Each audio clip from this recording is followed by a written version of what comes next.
Hello,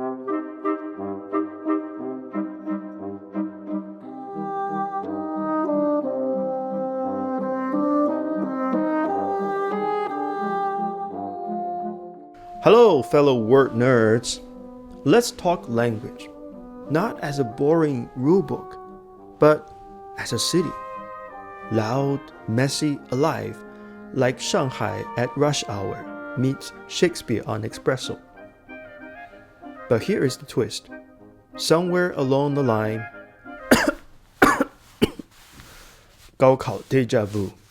2,000 years later. We stopped exploring and started collecting words like Pokemon. Gotta memorize them all? Not today. Today, we channel the fearless flaneur, those curious wanderers of Shanghai, Paris, or Chicago, embracing the glorious chaos of real language. Language is no sterile archive, no static repository of inert knowledge. Rather, it resembles a labyrinthine city, blazing with endless surprise and cryptic encounters. Every word, every phrase hides like a tantalizing secret behind street corners, awaiting the curious wanderer who arrives ablaze with passion and fearless openness, eager to embrace the thrill of the unforeseen. Yet, too often, especially within the rigid confines of Chinese education, language learning retreats into the starkly opposite extreme, meticulously training students as careful collectors, obsessively cataloging grammar and vocabulary, terrified of linguistic chaos, desperately striving to impose rigid order upon the vibrant unpredictability of speech. Walter Benjamin once vividly illuminated two contrasting souls wandering through the modern metropolis: the flaneur and the collector.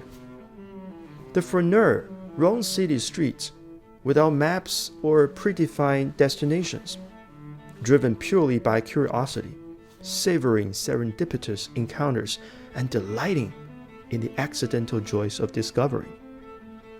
In stark contrast, the collector meticulously arranges, categorizes, and archives fragments of urban experience, seeking through rational precision to dominate the complexity of reality. In contemporary Chinese education, the collector's mentality reigns supreme, overshadowing spontaneous creativity of flaneur. Students, bound by rigid textbooks and suffocating exam systems, are compelled to treat language as lifeless objects to be catalogued, memorized, and shelved, leading away.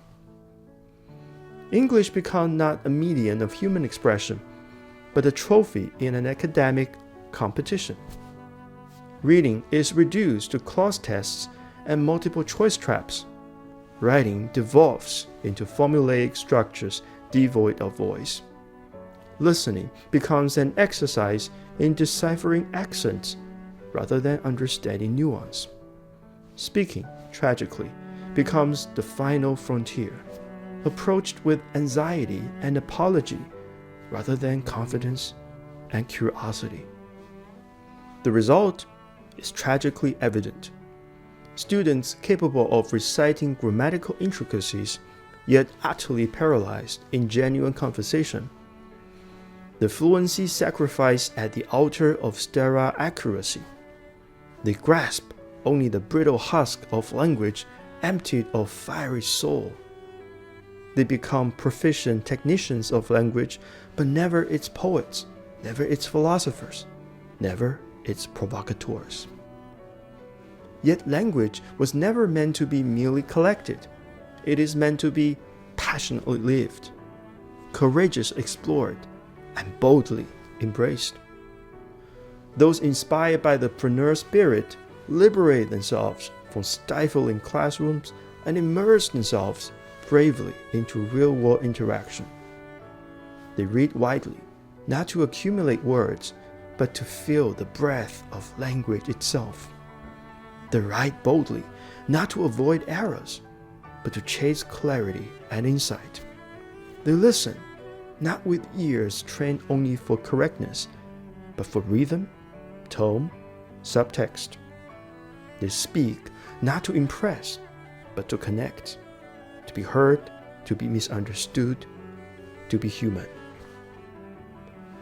These learners revel in linguistic chaos, unafraid to stumble or to err dramatically, because they recognize that authentic mastery arises precisely from embracing the unpredictable adventure of language.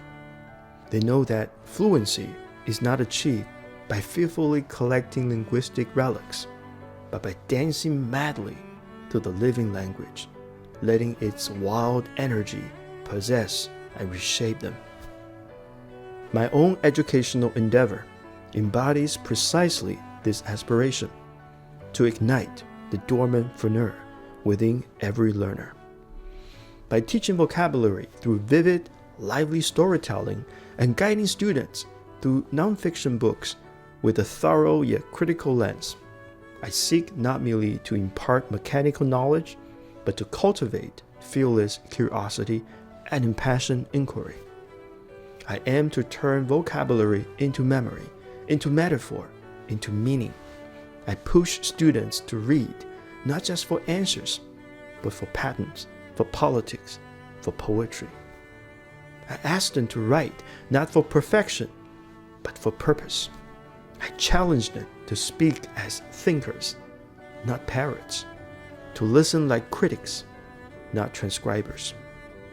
I strive to transform the classroom into a crucible of thought and language, where the collective structure is not banished, but subordinated to the higher calling of discovery. This is not about dismantling discipline. It is about infusing it with life. Still, embracing the furneaux does not demand the complete abandonment of the collector's discipline rigor. Indeed, genuine mastery lies in the dynamic equilibrium between passionate exploration and meticulous reflection. Benjamin himself saw clearly how the seemingly opposed figures of furneaux and collector are not adversaries, but necessary complements.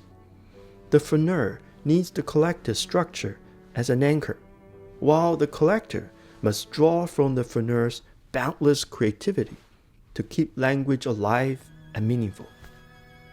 Therefore, let us courageously nurture the spirit of the furneaux, breaking away from the suffocating constraints of traditional education. Let us boldly wander through the unpredictable avenues of language, delighting in its vibrant chaos, grounded by disciplined reflection, but never confined by it. Let reading become a search for strangeness, writing an act of rebellion, listening a means to intimacy, and speaking a declaration of presence.